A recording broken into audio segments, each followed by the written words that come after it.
The rain slid down my window in long streaks, smearing the glow of the street lamp outside into a blurred yellow haze. My boots were kicked off in the corner, damp and worn like everything else in this town. A pot of coffee brewed quietly on the counter, the only sound in an otherwise dead evening. Just how I liked it. I'd been staring at the same spot on the ceiling for the better part of an hour, trying to shake the unease that had crept in with the weather. Something about the silence didn't sit right. I figured it was the usual. A long day in the park, too many miles underfoot, and not enough sleep. That's what I told myself anyway. Then the phone rang. Not the cell, but the landline. An old rotary thing I'd kept for reasons I couldn't quite explain. It sat on the desk by the window, next to a stack of overdue reports and a chipped mug full of pens. The shrill tone sliced through the room like a knife. I stared at it, half hoping it would stop. It didn't. I picked it up on the fourth ring. Yeah? The voice on the other end was shaky. Too shaky. Jack, it's Emily. Emily. I hadn't heard her voice in months. Too many arguments. Too many things left unsaid. But now she sounded like someone had ripped the ground out from under her. It's late, Emily, I said, leaning against the counter. What's going on? It's Charlie, she said, her voice cracking on the name. He went out to Blackwood Trail 2 days ago. He hasn't come back. I rubbed my temple, the kind of ache settling in that no coffee could fix. Blackwood, of all the places. Did he say why? That part of the park's been closed for years. She paused, and the silence on her end felt heavier than it should have. He said he wanted to check out something. He didn't tell me what, just that he wouldn't be gone long. And the others? He wasn't dumb enough to go alone, was he? No, she said quickly. Sarah and Greg went with him, but they haven't come back either. I called the sheriff. They sent a couple of people out yesterday, but they didn't find anything. Just said the trails were washed out from the rain. Yeah, I muttered. It's been coming down hard up there. Jack, please, she said. Her voice hovered just above silence. You know that park better than anyone. If anyone can find them, it's you. I didn't answer right away. I didn't want to. Blackwood was the kind of place you avoided unless you had no other choice. The trees there weren't just old. They were ancient, twisting and gnarled in ways that made you feel like you didn't belong. And the stories, well, I didn't believe in fairy tales, but I'd seen enough weird shit in my time to know when a place wasn't right. Jack? She asked again, a little sharper this time. Fine, I said, finally. I'll check it out. First light. I didn't sleep that night. Not really. I packed a bag with the essentials. Flashlight, first aid kit, spare batteries, a map I didn't think I'd need but grabbed anyway. My gun went in last. I'd carried it for years, mostly for bears and the occasional cougar, but the weight of it in my hand felt different this time. Heavier. By sunrise, I was in my truck, heading out of town.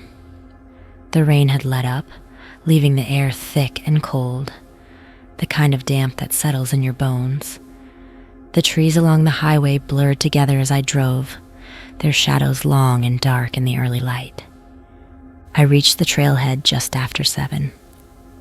The old wooden sign that marked the start of Blackwood Trail was barely legible, its paint faded and peeling. A rusty chain stretched across the path, a padlock dangling from one end like a bad joke. I stepped out of the truck and stood there for a moment, staring into the woods. It was quiet. Too quiet. The first mile was uneventful, if you didn't count the creeping sense of unease that followed me like a second shadow.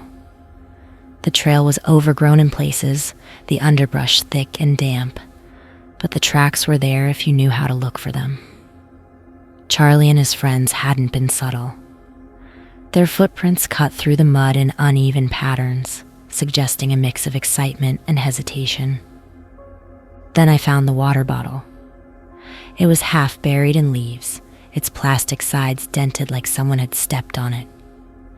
Nearby, a candy wrapper fluttered weakly in the breeze. I crouched down, brushing the dirt off the label, and saw Charlie's initials scrawled in Sharpie. They'd been here, not long ago either. I kept moving, faster now, the trees pressing in tighter on either side. The tracks were harder to follow as the trail grew steeper, twisting through the hills in a way that didn't feel quite natural. It wasn't just the terrain, it was the air. The deeper I went, the harder it was to breathe, like the forest was trying to squeeze me out. That's when I found the backpack. It was tucked beneath a low branch, half hidden by ferns and moss. Blood stained the fabric, dark and dried, and one of the straps was torn clean off. I pulled it free and opened it, my fingers brushing against something smooth and familiar. A notebook. The pages were warped from the damp, but the words were still legible. It wasn't much, a list of rules. I read them once, then again, trying to make sense of them. When the paths grow narrow, so does your chance of escape. Turn back. The fire belongs to another after midnight. Stay away from its edge. If the forest calls, do not answer. Keep moving. Mark where you've been. If the marks vanish, leave immediately. Do not meet what watches you. Lower your eyes and pass. The shadows carry voices. Do not trust them. If your steps sound twice, stop. Let the echo fade. Walk, no matter the pain. Do not run. Scatter the ashes only when there is no other choice. They will show you the truth. I ran my fingers over the page, asking myself who told them to follow these. Rules, survival tips, or a warning written too late. Some of it felt like nonsense. The rest, I didn't know what to think. The trail narrowed to a point where I could barely squeeze through the underbrush. The branches clawed at my jacket, the smell of damp earth pressing in from all sides. My breathing was louder than I liked, but the silence around me was worse. Something about the way the path closed in didn't feel right. It was tighter than it had been just minutes ago. Too tight. The memory of that first rule scratched at the back of my mind. When the paths grow narrow, so does your chance of escape.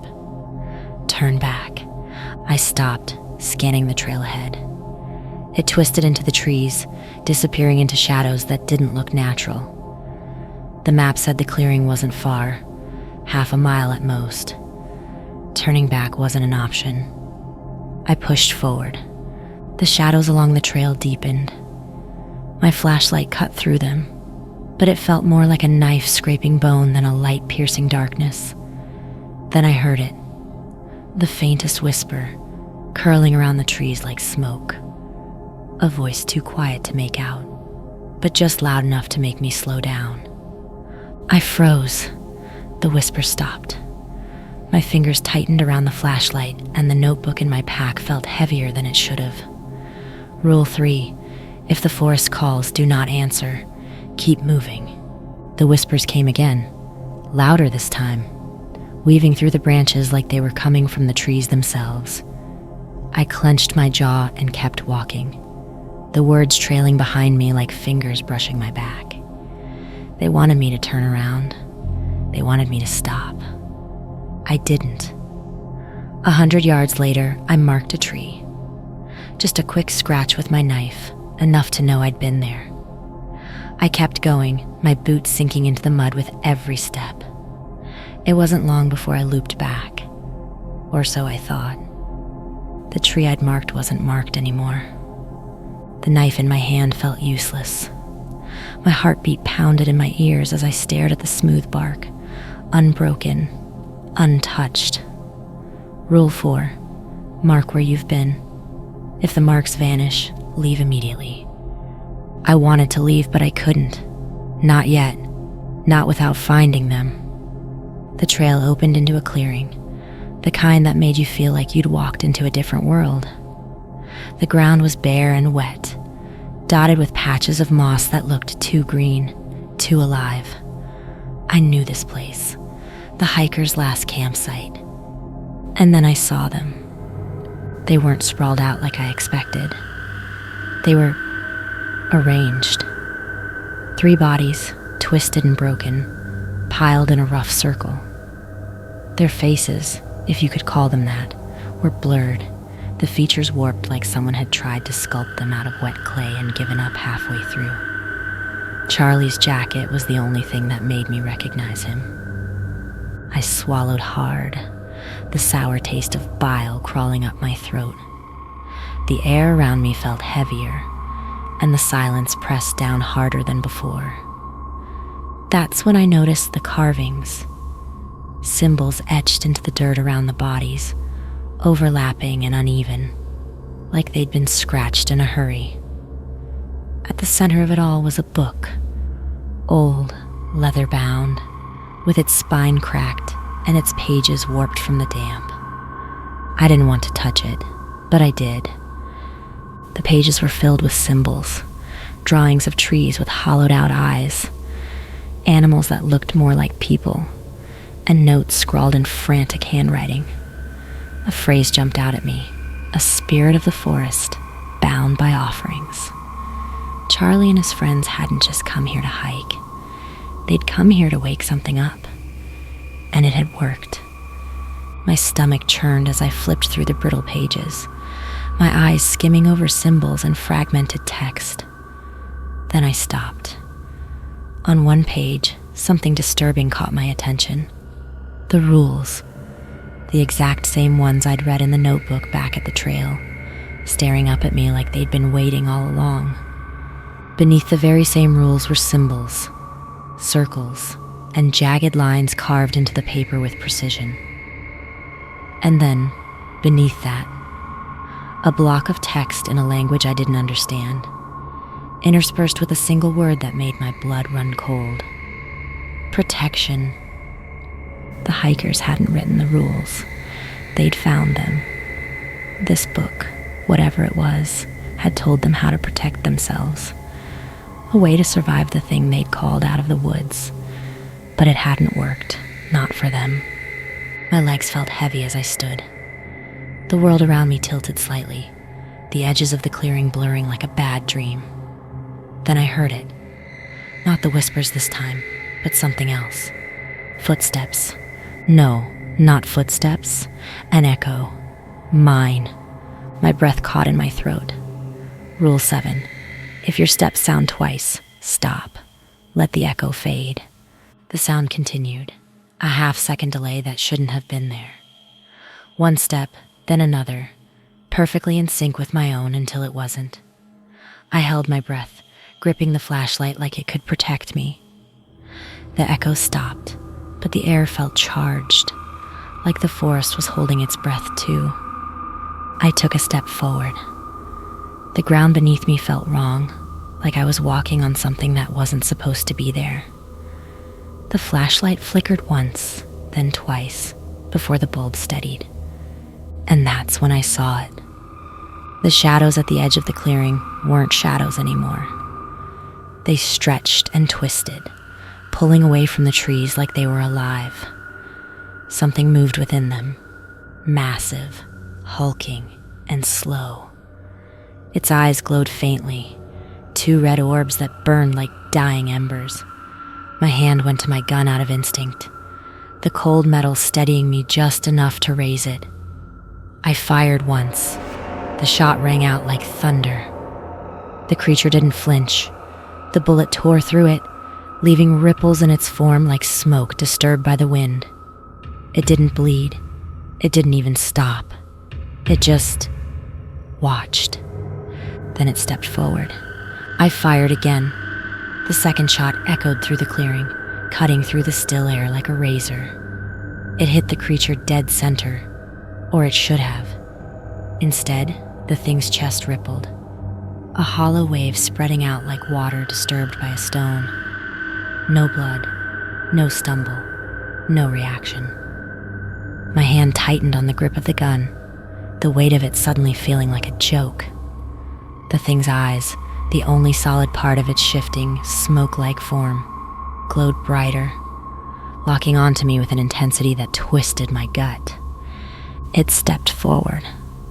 The sound it made wasn't right. No crunch of leaves, no snap of twigs, just a low, dragging noise like a wet sack being pulled across concrete. The ground seemed to shift under its feet, the earth bending to make way for something that didn't belong. I edged back, each step measured, my breath slicing through the silence in ragged bursts. Rule 8. Walk, no matter the pain. Running will only bring it closer. I kept my steps measured, careful, as if the wrong move would snap the tenuous thread holding me together. I reached the edge of the clearing, my boots sinking into the soft earth. The creature's growl rattled through my chest, the sound pulling the air straight out of my lungs. My mind spun, grasping for something, anything that could save me. Then, like a slap to the face, I remembered it. Rule 9. Scatter the ashes only when there is no other choice. They will show you the truth. The words hit me like a cold wind, snapping everything into focus. My pulse thundered in my ears as I stumbled toward the pit, my knees slamming into the cold, damp earth. The creature moved closer, its shadow swallowing the clearing, but I didn't stop. My fingers scraped through the ash, gritty and clinging to my skin. The creature loomed behind me now, its shadow stretching over the pit, swallowing the faint light of my flashlight.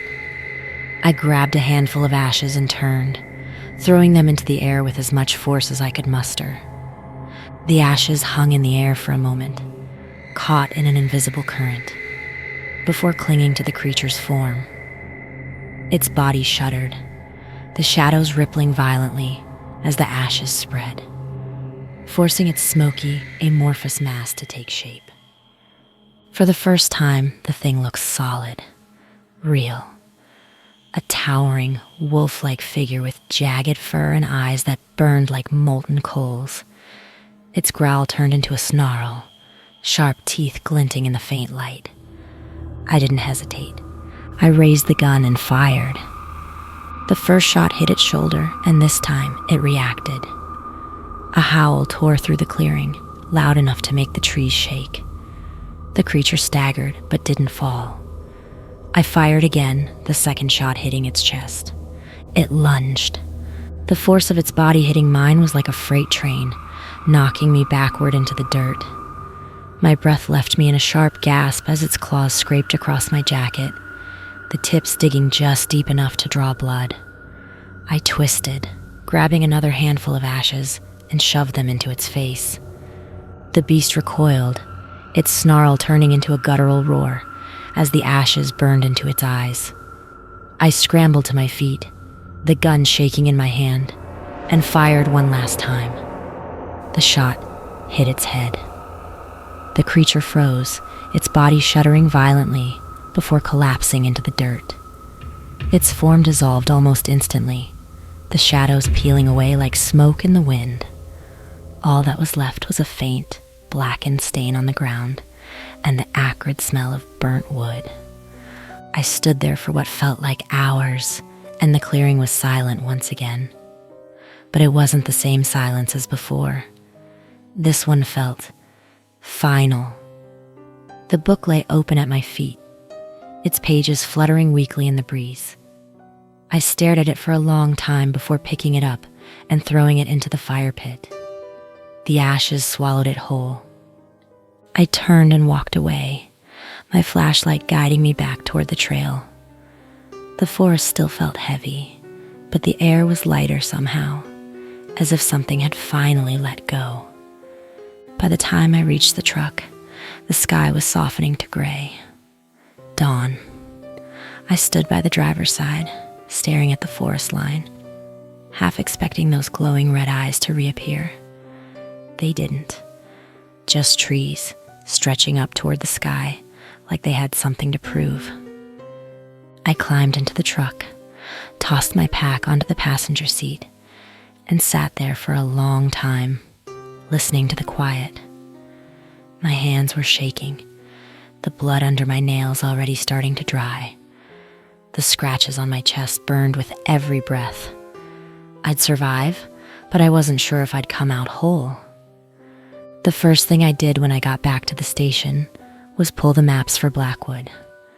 I ran my finger along the trails, tracing the one I'd just walked, leading straight to the clearing. I stared at it for a long time. Then I grabbed a red marker and drew a thick, jagged X over the entire area. No one else was going out there. Not on my watch.